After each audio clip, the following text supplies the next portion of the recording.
Sesaat setelah Basuki Cahayapurnama ditetapkan sebagai tersangka oleh polisi dalam kasus dugaan penistaan agama, Lembaga Lingkaran Survei Indonesia atau LSI melansir hasil surveinya yang menyebutkan elektabilitas pasangan Ahok Jarot berada di posisi terbawah dengan angka 10,6%.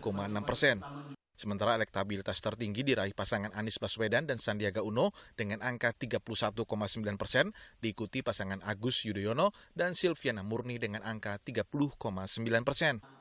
Peneliti LSI Ardian Sopa menyebut setelah ditetapkan sebagai tersangka, Ahok ditinggalkan sebagian besar pemilihnya.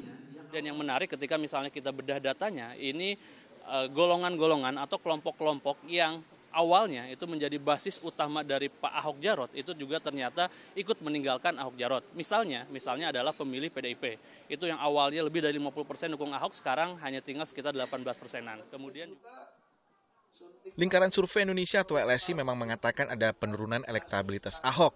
Namun pengamat politik lain, Direktur Eksekutif Lingkar Madani atau 5, Ray Rangkuti, justru melihat penetapan Ahok sebagai tersangka bisa memunculkan dukungan yang lebih besar di kalangan pemilih di Jakarta.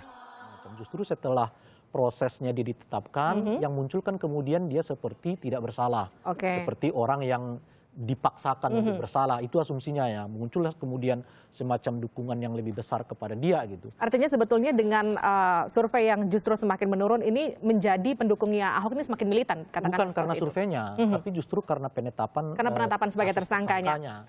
Oke. Pilkada Jakarta baru akan digelar Februari mendatang. Di sisa waktu sekitar 3 bulan ini masih cukup digunakan oleh tim sukses pasangan para cagup untuk menjalankan semua strateginya guna memenangkan Pilkada tahun depan. Tim Liputan, Kompas TV.